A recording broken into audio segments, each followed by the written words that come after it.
Nous avons une sorte de faim spéciale pour les glucides. En fait, il semble que nous soyons naturellement attirés par eux. Pourquoi donc? Est-ce que la nature et nos instincts essayent réellement de nous tromper et veulent que nous prenions beaucoup de poids? Ou est-ce que nos instincts naturels cachent quelque chose que nous continuons d'ignorer? Dans cette vidéo, je vais vous dire quelles sont les meilleures sources de glucides qui peuvent non seulement vous aider à être plus heureux et satisfait dans votre vie, mais aussi qui peuvent vous aider à maigrir plus sereinement et sans effet yo-yo, à être plus sain hormonalement, à corriger votre métabolisme, à mieux dormir, à avoir moins de stress, à avoir une meilleure performance physique, une alimentation plus flexible et forte et un corps plus bon en général. Je vais vous donner plusieurs exemples et aussi parler des quantités à manger. Donc, restez à l'écoute. Inclure ces glucides dans votre routine d'alimentation forte peut faire une profonde différence dans votre vie.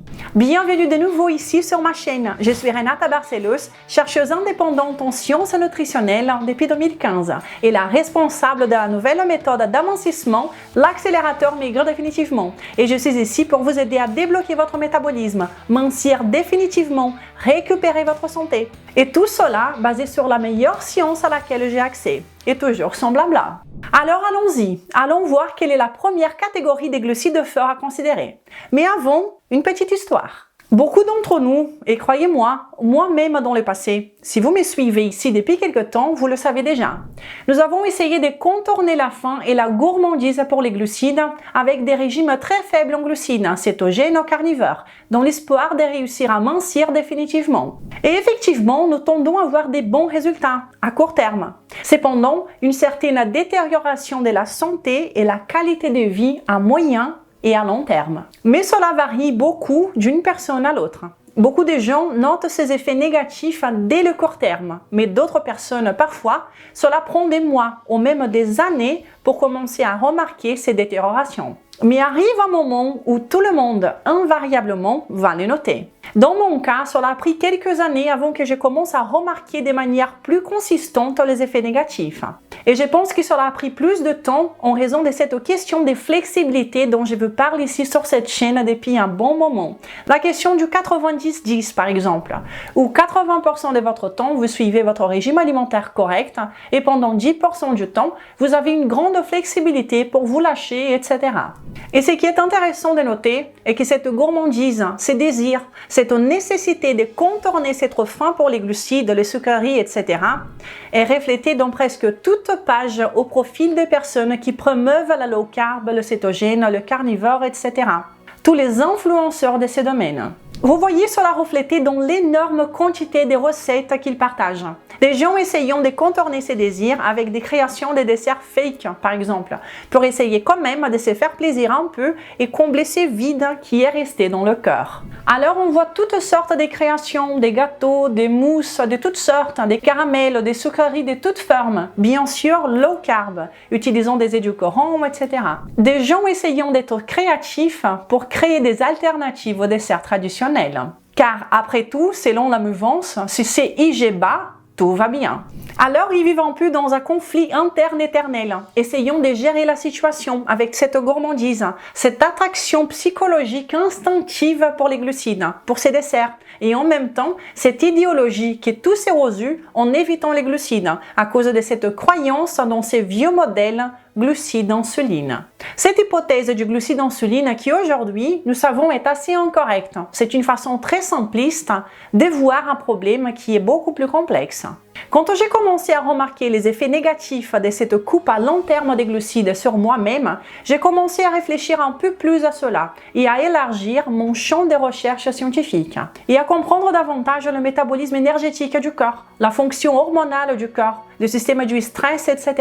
Et ce genre de choses sont souvent totalement ignorées par les personnes qui propagent ce type d'intervention diététique.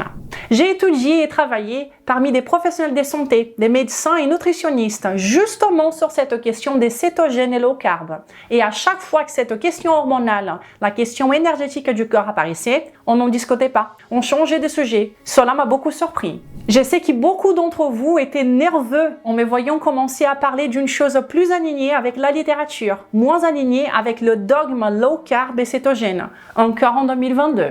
J'ai commencé à alerter sur les potentiels problèmes et j'ai vu personnellement et en analysant la littérature sur le sujet et je ne pouvais pas faire semblant que cela n'existait pas, juste parce que cela allait à l'encontre de mes croyances.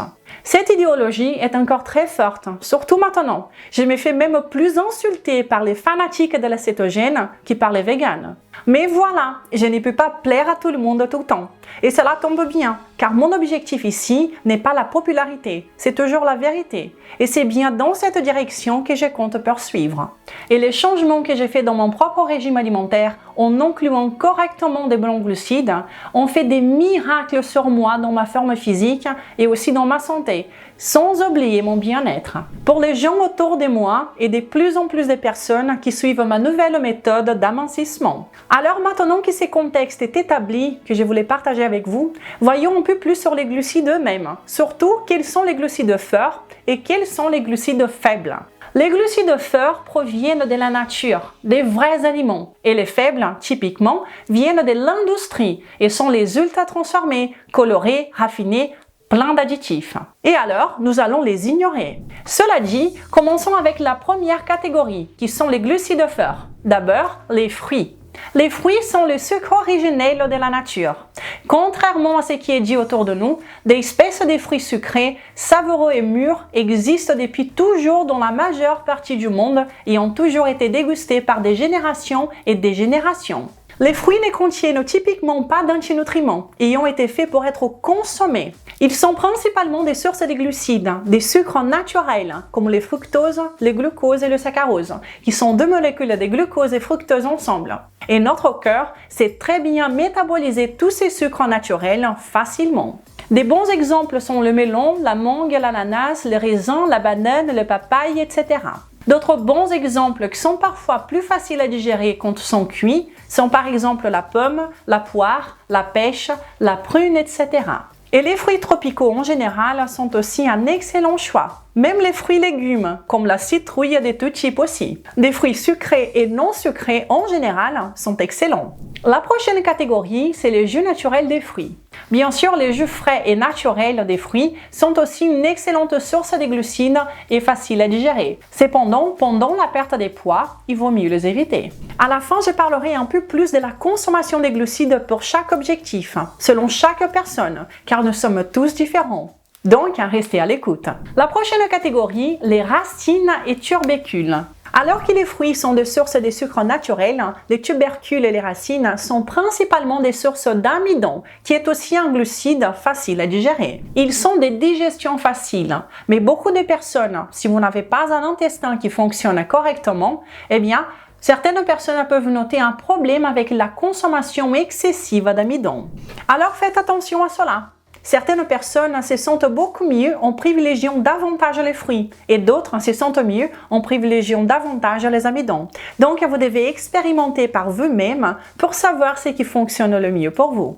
Des bonnes options ici sont la pomme de terre, la patate douce, le manioc, le panais, la carotte, la betterave, le radis, l'igname. Et appuyer sur le pouce en l'air sur cette vidéo est également une excellente option. Encore plus si cette vidéo ajoute des informations utiles pour votre vie. Je précise que la prochaine vidéo ici sera une vidéo sur les graisses que vous allez sans doute vouloir regarder. Donc, suivez la chaîne ici pour ne pas manquer une miette. Je vous invite également à télécharger le guide gratuit Jeux débutants pour maigrir définitivement et à me suivre sur Instagram. Une exception ici dans ces cas, c'est que je ne recommande pas la consommation des graines. Et quand je dis graines, je fais référence à tout ce qui est botaniquement classifié comme graines, comme la graine de citrouille, la graine de tournesol, mais également les oléagineux en général, et aussi les céréales comme le blé, l'orge, le seigle, l'avoine, etc. Tout cela sont des graines botaniquement parlant. Et ici, j'ai une exception que je voulais apporter, c'est le riz blanc. Parce qu'il est essentiellement juste de l'amidon, qui est généralement bien accepté par les gens et très bien digéré aussi, et peut être une bonne source de glucides, d'amidon dans ces cas. Et le riz blanc en lui-même a été consommé par des générations et des générations, par des populations tout autour du monde, sans aucun problème. Mais encore une fois, il est important de se rappeler qu'il est important de savoir comment serrer les choses dans le bon contexte. La prochaine catégorie, les légumes et les feuilles, qui sont aussi des glucides. Ils sont évidemment très bas en glucides en général, mais ils sont essentiellement des glucides. Et ici, la suggestion est que vous privilégiez les légumes qui vous digérez bien et vous vous éloignez de ceux qui vous donnent des gaz et un inconfort intestinal. Des bons exemples sont la courgette, le petit pois, les concombres, les poivrons, le cœur des palmiers, la tomate, le chayote, les champignons, etc. D'ailleurs, beaucoup de ces légumes sont en fait botaniquement des fruits. Et les feuilles en général, eh bien, je ne recommande pas leur consommation en grande quantité et aussi crue. Cependant, je ne pense pas non plus que ce soit un gros problème d'ajouter une petite salade à votre alimentation pour donner un peu de croquant de temps en temps. La prochaine catégorie sont les édulcorants naturels et ancestraux. D'ailleurs, je vais laisser dans la description de cette vidéo une autre vidéo que j'ai enregistrée avec 7 secrets pour maigrir davantage avec une utilisation intelligente des glucides. Donc, jetez-y un œil après. Donc, en termes d'édulcorants naturels et ancestraux, nous avons le miel de tout type, le sirop d'érable aussi, la mélasse des cannes et le sucre complet. Ces sucres ont été utilisés aussi par les populations autour du monde depuis des générations, sans avoir le moindre problème. L'important est de savoir exactement comment les inclure dans les bons contextes, dépendant de la personne. Ajouter ces choses sur une alimentation mauvaise sera évidemment une mauvaise idée. Et ici, une catégorie bonus, ce sont des desserts naturels traditionnels. Vous savez, du genre ceux que vous aviez chez mamie, qui s'est fait avec des produits laitiers, avec un peu de sucre, des œufs et c'est tout, ce genre de dessert. Ils sont faits simplement de ces ingrédients que j'ai mentionnés jusqu'à maintenant. Quand vous avez une alimentation qui inclut des bonnes options de glucides, vous remarquerez que votre envie de sucreries, des glucides, diminue beaucoup, devient beaucoup plus sous contrôle. Vous n'êtes plus esclave de cette envie comme beaucoup de gens. Vous avez le contrôle dessus. Alors maintenant, un avertissement sur les contextes métaboliques. Bien qu'il n'y ait aucune preuve que la consommation de glucides en soi soit un problème, et c'est-à-dire la cause de quoi que ce soit, le diabète, les problèmes métaboliques, etc., tant qu'il n'existe aucune preuve montrant une relation causale entre la consommation des bons glucides et des problèmes métaboliques, il n'est également pas une bonne idée si vous avez un métabolisme malade, comme une dysfonction énergétique par exemple, et que vous commencerez à ajouter des glucides sur une mauvaise alimentation. Une mauvaise alimentation qui a été la cause réelle des problèmes que vous vivez actuellement. Eh bien, cela n'est pas une bonne idée. L'inclusion correcte des bons glucides peut être faite et peut donner énormément de bénéfices, à condition que vous fassiez en même temps une correction qualitative de tout ce que vous mangez. Et cela concerne les protéines, les glucides et les graisses. Faire cela peut faire des miracles dans votre corps. Je vois cela régulièrement chez les personnes qui appliquent ma nouvelle méthode d'amincissement. Et maintenant, en termes de quantité, combien de glucides mangez par jour? Évidemment, vous devez déjà suspecter que cela varie beaucoup en fonction du contexte et de la personne, en fonction du niveau d'activité physique, de la santé métabolique, etc. N'est-ce pas? En général, je recommande une consommation minimale de glucides par jour de 120 grammes. En se rappelant que 120 grammes de glucides ne signifie pas 120 grammes de poids d'aliments, d'accord? Utilisez ces tables nutritionnelles, des applications pour découvrir combien de glucides contient chaque aliment, ok? Cependant, cette quantité sert essentiellement comme une ligne directive qui peut varier considérablement en fonction de votre corps, de votre niveau d'activité physique, etc.